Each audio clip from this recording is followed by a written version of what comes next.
Berita itu saya dapatkan tapi dari Lurah Muci, di mana Pak Lurah Muci tidak bisa mengetahui secara detail kejadiannya seperti apa.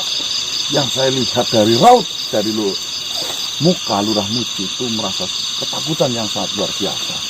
Bahwasanya siang tadi ada sekitar 400 prajurit dari bagian kami telah gugur karena serangan itu, Pak. Yang kau ucapkan itu memang benar apa adanya. Bahwasanya tadi terjadi serangan yang sangat besar dari pihak Ragang Tali kepada kita. Mungkin di duniamu itu pada siang hari. Akan tetapi sebenarnya yang terjadi di dunia saya hanya membutuhkan waktu beberapa jam saja. Kami hampir udah 2 hari ini. Iya benar Pak. Iya benar. Beda alam, beda waktu memang Pak. Iya. Memang benar. 400 pasukan yang kita miliki gugur dalam peperangan itu. 400 pasukan itu khususnya adalah pasukan dari kerajaan Mahaguru Santano. Bukannya itu adalah pasukan dari Prakasota itu Pak. Benar. Pasukan itu memang berdiri paling depan. Jadi mau tidak mau, mereka lah yang harus siap menerima serangan dalam segi bentuk apapun. Dengan kejadian itu, dari pihak kami pun berhasil melumpuhkan 200 prajurit yang mereka miliki. Dan sedikit demi sedikit, saya bisa membaca atau mengetahui seberapa kuat dari pihak mereka. Akan tetapi dengan jumlah yang sangat banyak itu, jika kita menyerang secara langsung, itu sama saja kita membunuh diri kita sendiri. Maka dari itu, kami semua memutuskan memiliki rencana, yaitu dengan cara membuat sebuah benteng. Benteng itu saya buat melingkari seluruh wilayah Dampreng Asma ini.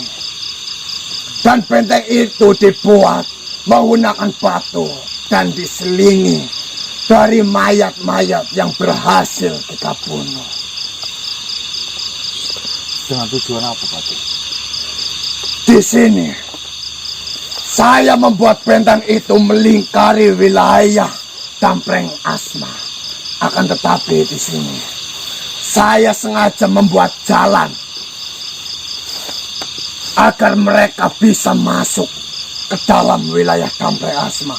Akan tetapi Dampreng Asma ini hanya dilewati dari arah itu, dan jalan itu semakin menuju ke dalam itu semakin mengecil atau semakin merucut, sehingga yang bisa melewatinya semakin ke dalam, itu mungkin hanya satu persatu saja yang bisa melewatinya.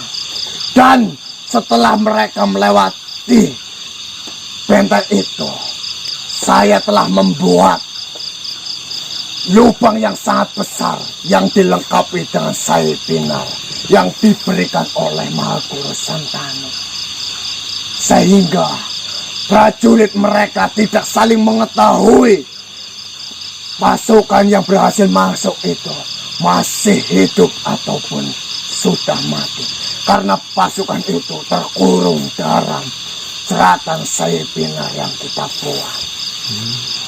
Itu sementara rencana yang bisa kami putuskan.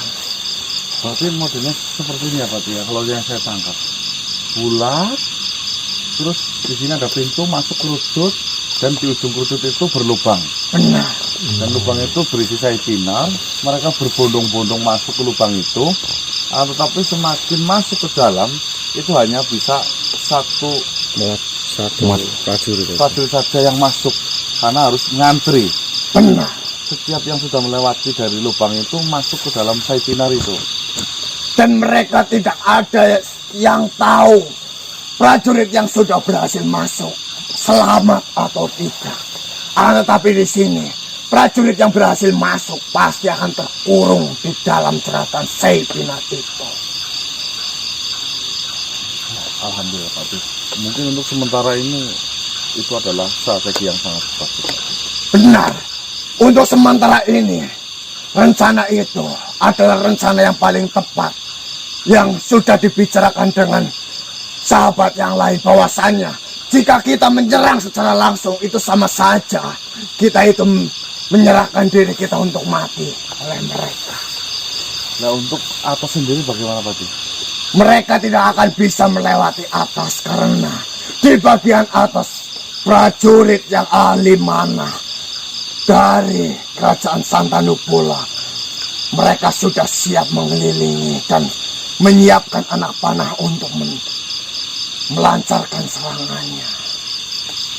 Apa para Banu datang juga Patih? Tentunya para Banu Goas, Banu Nukman dan Banu-Banu yang lainnya pun ikut membantu kita.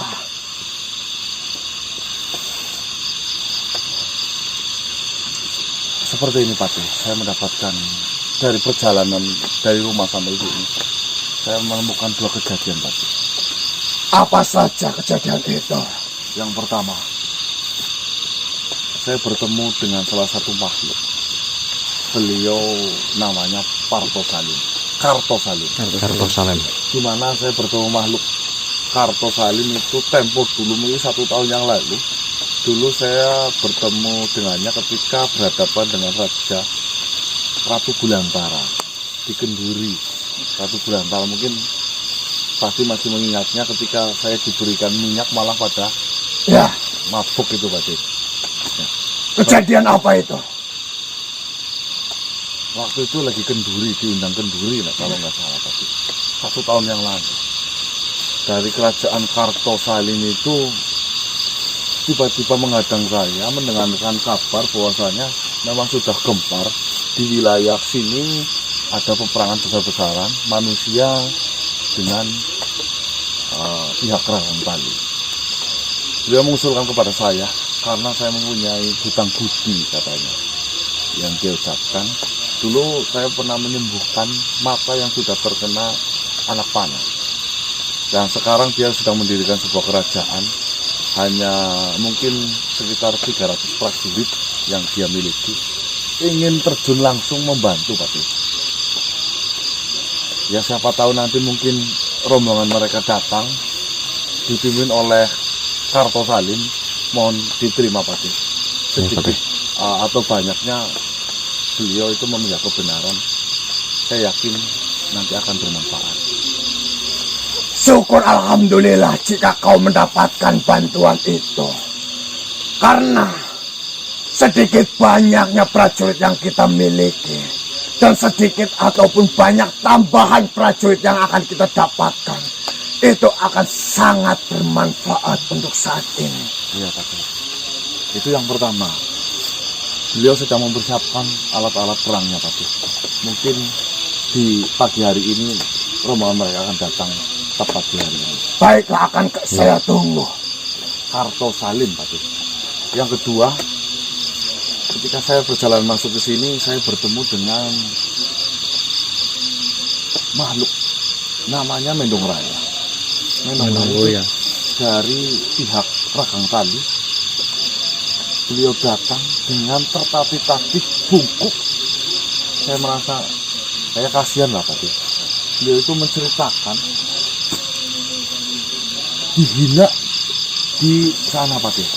Dia ingin ikut dalam perang, akan tetapi di pihak Ragang Tali itu menolaknya karena dari fisiknya saja sudah tidak meyakinkan.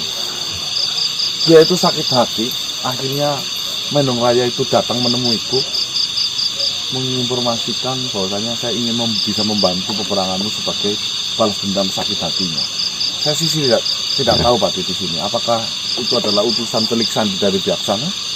Atau mungkin memang itu benar karena sakit hati dan berkhianat, pengen menghancurkan pihak Ragang Tali dan menemuiku Patih. Gitu. Berarti makhluk yang kau temui itu adalah makhluk dari pihak musuh. Iya benar Patih. Apakah kau bisa mempertemukan makhluk itu kepada saya? saya simpan makhluk itu secara baik-baik biar makhluk itu memang tidak tahu apa yang sedang kita bicarakan. Nah, saya yakinkan, ya wis, jika memang kamu benar apa yang kau ucapkan, kau ikut dengan saya. Oh, saya simpan jauh, Patih. Baiklah. Jika memang mau bertemu,